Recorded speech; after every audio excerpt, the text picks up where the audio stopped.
Rain carved silver lines through Lucas Hayes' headlights as the broken Harley emerged from the darkness ahead. 11:47 p.m. on Interstate 75. The exact stretch where Sarah's life had ended 3 years ago on a night just like this. The motorcycle lay twisted against the guardrail, chrome and black leather gleaming wet under the storm. Steam rose from its engine like ghostly fingers. The woman beside it wasn't moving. Her road angel's jacket splayed open, blood pooling beneath her cracked helmet. Lucas's breath fogged the windshield as his hands locked around the steering wheel. His son's sleeping face flashed through his mind. Innocent, trusting, waiting at home. Every muscle in his body screamed to drive past, to pretend the shadows held nothing but rain and regret. But then her eyes opened. Sharp, calculating, fixed directly on him through the glass. His truck pulled to the shoulder before his mind could stop it. When he knelt beside her broken form, she gripped his wrist with surprising strength. "Don't call 911, she whispered, pressing a blood-stained paper into his palm. "Take me here." What Lucas couldn't know was that every drop of blood, every calculated breath, every word had been rehearsed for this exact moment. Lucas stumbled back to his truck, the woman's weight heavier than expected as he helped her into the passenger seat. Her leather jacket creaked with each movement, the road angel's patch catching his dome-light wings spread wide around a silver sword. She moved like someone in pain, but her breathing stayed steady, controlled. Too controlled for someone who'd just been thrown from a motorcycle at highway speed. The address on the blood-stained paper led to an industrial district 15 minutes away, written in surprisingly neat handwriting for someone who'd supposedly just crashed. The woman introduced herself as Raven as they drove through empty streets. No last name, just Raven, like some character from a movie his son would watch on Saturday mornings. She knew things about him that made his skin crawl, where he worked at Miller's auto shop, what grade his boy was in at school, even the name of the neighbor who watched him during night shifts. When he asked how she knew so much about his life, she just smiled and said small towns were like that. Everyone knew everyone. But Riverside had 50,000 people, and Lucas had never seen this woman before tonight. The garage sat at the end of a dead-end street, surrounded by chain-link fence and shadows that seemed to move in the wind.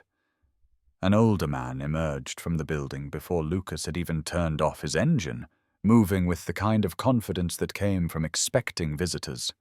Salt and pepper hair, arms covered in faded tattoos, eyes that had seen too much. He wasn't surprised to see Raven, wasn't surprised to see the blood on her jacket or the way she favored her left side. He just nodded once and said, "Girl's been practicing her stunts again." Then he looked at Lucas with something that might have been approval. They sat in the garage office drinking coffee that tasted like it had been brewing since the Clinton administration. Raven moved around the space like she owned it, showing Lucas vintage Harleys with the kind of knowledge that came from years of hands-on experience. She could diagnose engine problems by sound alone, suggested modifications that would have impressed his most experienced mechanics. The older man, she called him, Mickey, watched their interaction with keen interest, occasionally dropping comments that felt loaded with meaning. "Raven's got a gift for finding the right people," he said at one point, stirring sugar into his coffee with deliberate slowness. Raven mentioned losing someone close to her, spoke about children who needed protection without specifying from what. Her voice carried a weight that Lucas recognized, the same grief that had been sitting on his chest for 3 years. She didn't ask about Sarah directly, but somehow conveyed that she understood loss, understood the specific kind of emptiness that came from sudden absence. When she said that sometimes people needed time to accept certain truths, Lucas found himself nodding without knowing why. The coffee grew cold in his hands as he realized this was the first real conversation he'd had with another adult in months. When he finally stood to leave, Raven pressed a small black key into his palm. Not the kind that opened doors or started engines, but something more ornate, like it belonged to an antique jewelry box. "Keep this," she said, her fingers closing around his for just a moment longer than necessary. "You'll know when you need it." The metal felt warm against his skin, worn smooth by countless hands before his. Mickey watched the exchange from behind his coffee cup, and Lucas caught something that looked like satisfaction in the older man's expression. The drive home felt different somehow, like the world had shifted slightly while he wasn't paying attention. Lucas kept glancing at the black key on his dashboard, catching glimpses of numbers etched into its surface. 2019. The year Sarah died. The year his world had collapsed into single parenthood and sleepless nights, and the constant ache of missing someone who would never walk through their front door again. He told himself it was coincidence, that grief made people see patterns where none existed. But his hands shook as he pulled into his driveway, and the key felt heavier than it should have. The next morning brought new problems that pushed mysterious women and strange keys to the back of his mind. His truck wouldn't start, the engine making sounds that spelled expensive repairs he couldn't afford. His boss at Miller's auto shop was understanding but firm. No vehicle meant no job, and no job meant no way to pay for the rent that was already 2 weeks overdue. Lucas sat in his kitchen, staring at past-due notices while his 7-year-old son ate cereal and chatted about a school project he needed help with. The normalcy of it all felt surreal after the previous night's encounter. Raven appeared at the auto shop that afternoon like she'd materialized from thin air. She wore jeans and a simple black t-shirt instead of leather, but the confidence remained unchanged. She offered to fix his truck for free, said she owed him for helping her out. His co-workers gathered around like teenage boys watching a celebrity, making comments about dangerous biker chicks and asking if Lucas knew what he was getting into. Their crude jokes made him uncomfortable, but not as uncomfortable as the way Raven seemed to know exactly what was wrong with his engine before even looking under the hood. Mrs. Patterson, the elderly neighbor who watched his son during work hours, called that evening with concerns in her voice. A strange woman had come by the school, she said. Talked to the boy during recess. Asked questions about his family, his routines.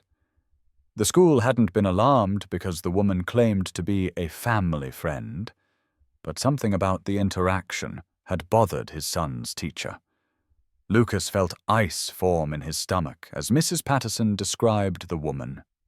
Young, dark hair, confident manner, riding a motorcycle. When he asked his son about it later, the boy just shrugged and said the nice lady had told him not to worry his dad with their conversation. The confrontation happened the next day in the auto shop parking lot. Lucas found Raven working on his truck engine with professional efficiency, her hands moving with the kind of expertise that came from years of practice. When he demanded an explanation for approaching his son, she didn't deny it or make excuses. Instead, she looked up from the engine bay with oil-stained fingers and said she was trying to prepare the boy for what was coming. Her words sent a chill through him that had nothing to do with the October air. What was coming? She wiped her hands on a rag and said he'd understand soon enough. That's when Detective Cain showed up, badge glinting in the afternoon sunlight as he approached with the measured gait of someone who'd delivered bad news too many times.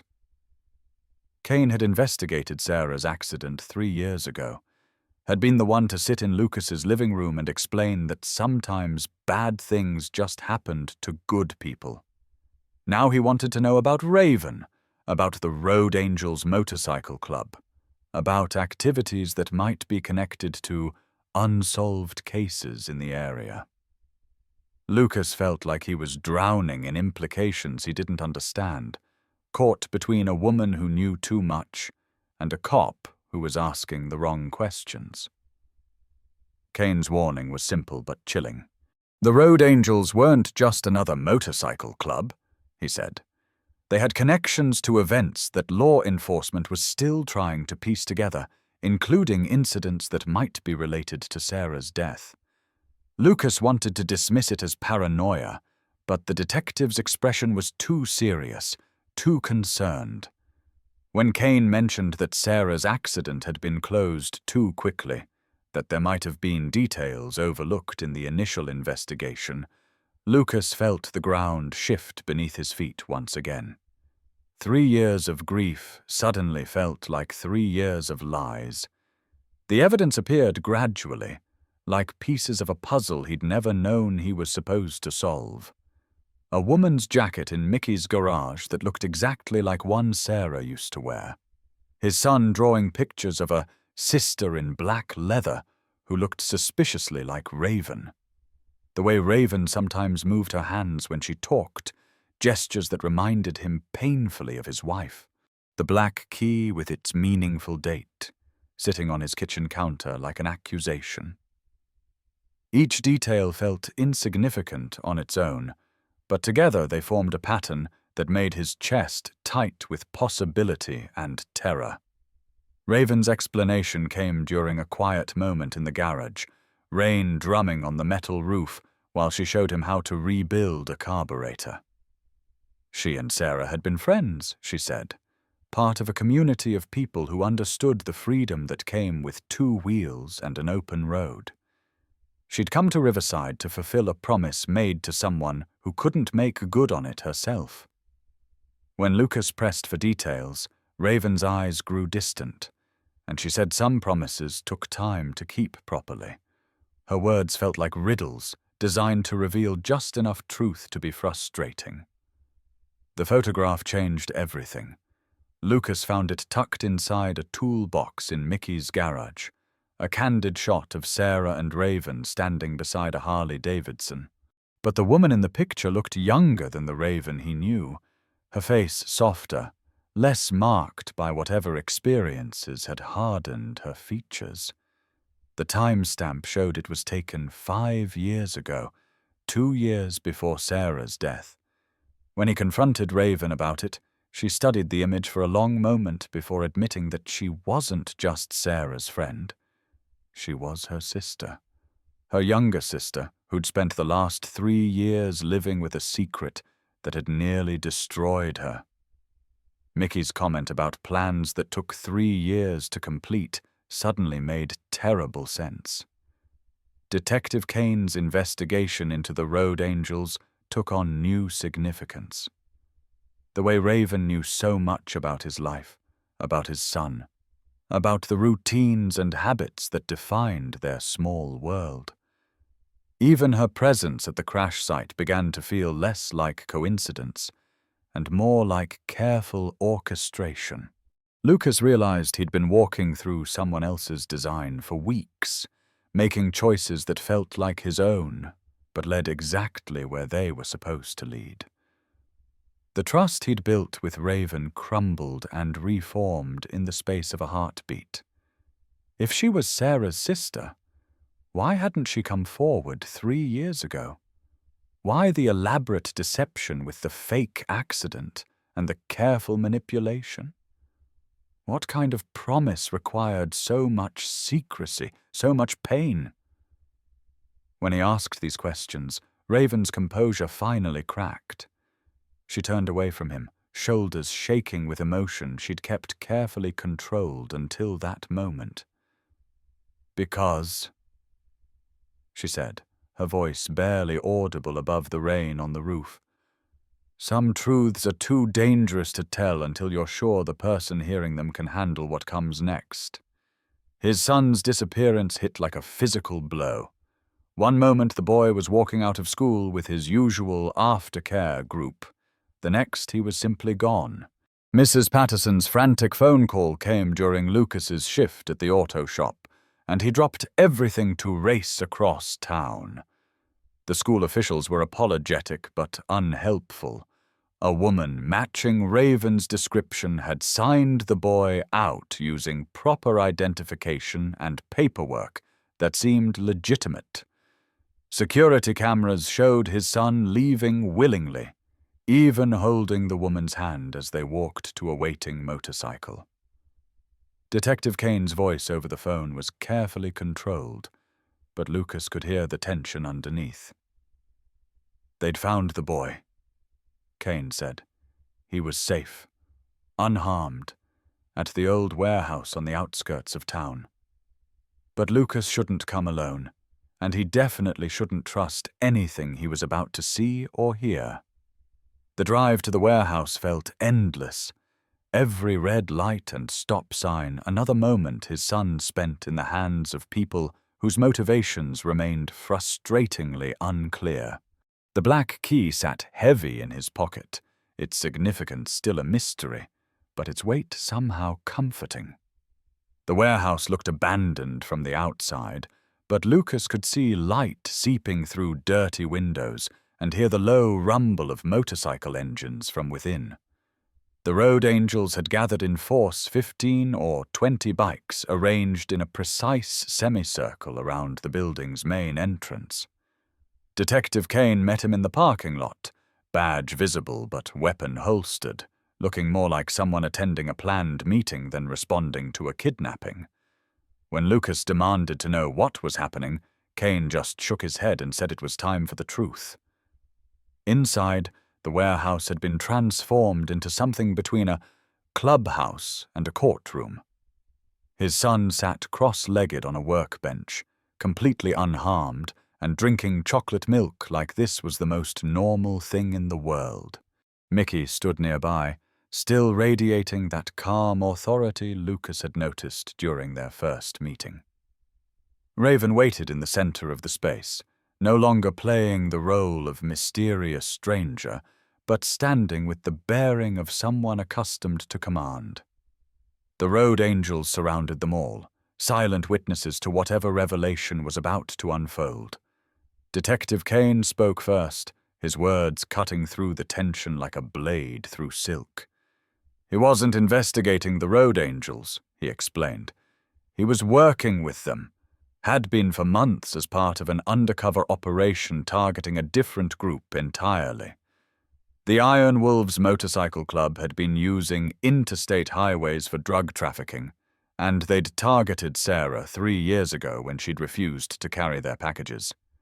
What Lucas had thought was a random accident had actually been attempted murder, and the only reason his wife wasn't dead was because the road angels had intervened. Raven's revelation hit harder than Detective Cain's confession. She wasn't just Sarah's sister. She was her younger sister by 5 years. The woman in the old photograph had been 21, full of dreams and reckless courage. The woman standing before him now was 26, shaped by 3 years of carrying an impossible secret. She'd been with Sarah the night of the accident, riding behind her when the Iron Wolves forced them off the road. She'd watched her sister's bike tumble into the guardrail, had seen the blood and the twisted metal and the paramedics who arrived too late. But Sarah hadn't died that night. She'd been badly injured, suffered severe head trauma that left her with no memory of her previous life. The road angels had made a choice in that moment, a choice that haunted Raven every day since. Rather than let the Iron Wolves know their intimidation had failed, they'd let the world believe Sarah was dead. They'd taken her to a safe house, provided medical care, waited for her memory to return. For 2.5 years, Sarah had been a ghost living among strangers who told her stories about the life she couldn't remember. The final twist came when Raven led him to a small room at the back of the warehouse. Sarah sat on a folding chair, wearing clothes that didn't quite fit, and a hairstyle that was nothing like he remembered. She looked older, marked by experiences he couldn't imagine, but her eyes were still the same eyes that had watched him promise to love her forever 8 years ago. She looked up when he entered, and the smile that crossed her face was hesitant, but unmistakably real. "Hello, Lucas," she said, and her voice carried 3 years of longing. "I'm sorry it took so long to come home." The explanation came in fragments, interrupted by tears and disbelief, and the overwhelming need to touch someone he'd thought was lost forever. Sarah's memory had returned gradually over 6 months, starting with flashes of faces and voices that meant nothing to her damaged brain. 6 months ago, she'd remembered Raven's name. 4 months ago, she'd remembered their son's laugh. 2 months ago, the pieces had finally assembled into something resembling her former life, but the memory came with knowledge of the danger that had never disappeared. The Iron Wolves were still out there, still trafficking drugs along the interstate highways, still willing to kill anyone who threatened their operation. Sarah's return from the dead would have exposed the Road Angels' involvement, put everyone she cared about in immediate danger. So she'd asked Raven to test him, to see if 3 years of single parenthood had changed him, if he was still the man she'd married, if he could handle the truth about what their life would become. The fake accident had been Raven's idea, a way to approach him naturally, to evaluate his character without revealing the stakes. Detective Cain's presence made sense now. The Iron Wolves had recently discovered that Sarah might still be alive, were asking questions and making threats that suggested they intended to finish what they'd started 3 years ago. Cain's investigation had been building toward this moment, toward a confrontation that would either end the threat permanently or force Sarah back into hiding forever. Lucas looked around the warehouse, at the assembled Road Angels, at his son playing contentedly nearby, and realized he was being asked to choose not just Sarah's future, but the kind of life he wanted for his family. The decision should have been impossible, but it felt surprisingly clear. Lucas had spent 3 years learning to be brave in small ways, working night shifts to pay rent, helping his son with homework he didn't understand, facing each day without the person who'd made everything make sense. Now he was being asked to be brave in a way that mattered beyond their small world, to stand up to people who used fear as a weapon, to trust that love was worth fighting for, even when the fight seemed impossible to win. The Iron Wolves arrived sooner than anyone expected, roaring into the warehouse district with the kind of noise that was meant to intimidate. Lucas stood with the Road Angels, holding his son's hand while Sarah gripped his other arm with fingers that shook slightly.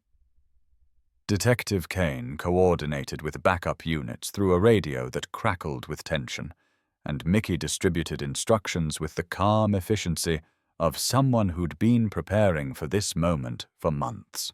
Lucas had never been in a fight more serious than playground disagreements, but he understood that running wasn't an option anymore.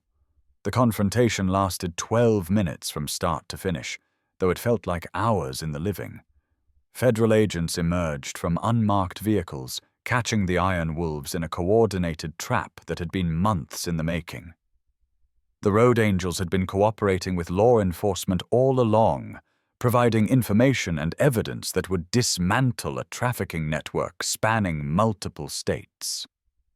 Lucas watched from inside the warehouse as handcuffs clicked and Miranda rights were read, as the threat that had shaped 3 years of his life was finally neutralized by people who understood justice better than he'd given them credit for. The weeks that followed blurred together in a haze of readjustment and discovery. Sarah moved back into their house, but she slept in the guest room at first, unsure how to navigate a life she remembered but had never fully lived. She'd changed during her time away, grown more independent, more decisive, marked by experiences that belonged to someone else's story. Lucas found himself falling in love with a familiar stranger, learning her new habits while mourning the loss of old ones that would never return. Their son adapted with the resilience of childhood, accepting his mother's return as just another adventure in a life full of them. He taught her how to make his favorite breakfast, showed her the games he'd learned while she was away, introduced her to friends she'd never met. Sometimes Lucas caught him staring at Sarah with a thoughtful expression, as if he was trying to reconcile the woman in front of him with the mother who existed only in photographs and gradually fading memories. Raven visited often during those first weeks, helping Sarah navigate the practical details of resurrection updating identification, explaining gaps in employment history, rebuilding connections with people who'd thought she was dead. The sisters spent hours in quiet conversation, repairing a relationship that had been frozen in time and trauma. Lucas watched them together and understood that Raven had sacrificed more than anyone realized, had given up 3 years of her own life to preserve something she'd never been sure she could restore. The garage became a second home for all of them, a place where their unusual family could exist without explanation or judgment. Mickey treated Lucas's son like a beloved grandson, teaching him to identify engine problems by sound and showing him how to handle tools with proper respect. Sarah learned to ride again under Raven's patient instruction, rebuilding confidence that had been shattered along with her memory. Lucas found himself part of a community he'd never expected to join, accepted by people whose loyalty ran deeper than blood. Detective Cain stopped by occasionally, ostensibly to check on their adjustment, but really to satisfy himself that the choices they'd all made had been worth the cost. The Iron Wolves prosecution was proceeding smoothly, he reported, with convictions likely for everyone involved in Sarah's attack. The Road Angels were being recognized for their cooperation, their willingness to risk exposure in service of something larger than themselves. Justice, Cain said, sometimes took longer than anyone wanted, but it usually found its way to the right destination. 6 months after Sarah's return, they established new routines that honored both who they'd been and who they were becoming. Sunday mornings at Mickey's garage, working on projects that had no deadline beyond the satisfaction of completion. Wednesday evenings teaching their son to ride his bike while Sarah cheered from the sidelines, her voice carrying across the neighborhood like music. Saturday afternoons, driving familiar roads with unfamiliar passengers, learning to see their small town through eyes that had been elsewhere and chosen to come home. The black key finally revealed its purpose when Sarah led them to a storage unit on the other side of town. Inside, carefully preserved in climate-controlled darkness, were the remnants of their previous life photo albums, keepsakes, letters she'd written during her recovery but never sent. Also waiting was a college fund for their son, money saved from her previous job and carefully invested by people who'd believed in futures even when the present seemed hopeless. Lucas held his wife's hand as they sorted through artifacts of a life that felt both distant and immediate, both lost and miraculously recovered. The house changed gradually, accumulating new memories while preserving space for old ones. Sarah's motorcycle sat in the garage beside Lucas's truck, chrome and leather waiting for weekend adventures they were still learning to plan together. Their son's artwork covered the refrigerator with images of families that included everyone who mattered. Parents, aunt, honorary grandfather, even Detective Cain making an occasional appearance. The drawings suggested a worldview that was broader than Lucas had managed to provide alone, richer for including people whose love came without biological obligation. Some evenings they sat on the front porch and watched their neighbors live their ordinary lives, walking dogs, mowing lawns, calling children in for dinner. The normalcy felt precious after so much uncertainty, but it also felt fragile, like something that required daily maintenance to preserve. Sarah sometimes mentioned the places she'd been during her absence, the people who'd cared for her when she couldn't care for herself, the debt of gratitude that could never be fully repaid. Lucas understood that their happiness was built on foundations laid by strangers who'd risked everything for people they barely knew. The road angels remained part of their extended family, visiting for birthdays and holidays, and the occasional evening when adult conversation felt necessary for mental health. Raven moved to another state eventually, following opportunities that took her away from the memories embedded in every street and building. But she sent postcards regularly, documenting adventures that sounded both thrilling and lonely, reminding them that some people's calling involved motion, while others found purpose in staying still. Their son wrote school essays about heroes that featured his aunt prominently, describing someone who'd taught his father that scary-looking people sometimes had the biggest hearts. Lucas read these assignments with mixed emotions, proud of his boy's insight, but aware that the lessons came with complications most children never faced. When teachers asked about the unusual cast of characters in their family stories, Lucas learned to explain that sometimes families were assembled rather than inherited, built through choice rather than chance. The final truth settled over them slowly, like dust accumulating on surfaces that weren't regularly cleaned. They were different people than they'd been 3 years ago, shaped by experiences that had tested every assumption about love and loyalty and the prices people paid for both. Lucas was stronger, more decisive, marked by the confidence that came from surviving tests he'd never expected to face. Sarah was more independent, more aware of her own strength, grateful for ordinary days in ways that broke his heart. Their son was more adaptable, more inclusive, blessed with a broader definition of family than most children his age could comprehend. On quiet Sunday mornings, when rain drummed against their windows and the world felt safely contained within their small house, Lucas sometimes remembered the night he'd found a broken motorcycle on Interstate 75. He thought about the choice he'd made to stop, to help, to trust someone whose motives remained unclear until the very end. The decision had felt spontaneous at the time, driven by instincts he couldn't explain, but he understood now that some choices were prepared for long before the moment they were required. Sarah curled against him on those peaceful mornings, her breathing steady and warm against his chest, and he marveled at the intricate conspiracy that had been required to bring her home. The fake accident, the careful manipulation, the months of planning by people who owed them nothing, but had given them everything.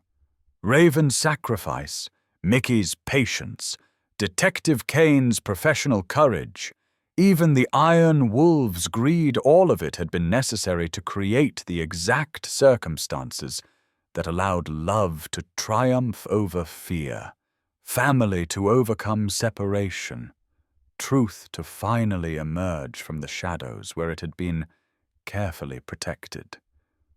Their story could have ended differently so many times, derailed by 1,000 small choices that might have led in other directions.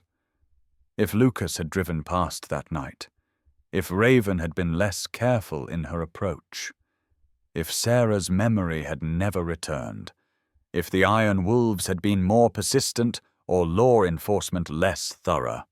But instead, their story had led them here, to Sunday mornings and ordinary happiness and the profound satisfaction of a life reassembled with help from people whose love came without conditions or expectations of return.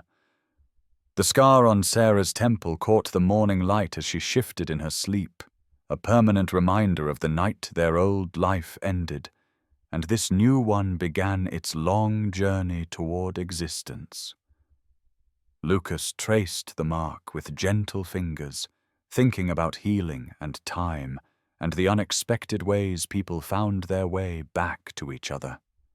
Outside their window, Riverside was waking up to another ordinary day, filled with ordinary families living ordinary lives.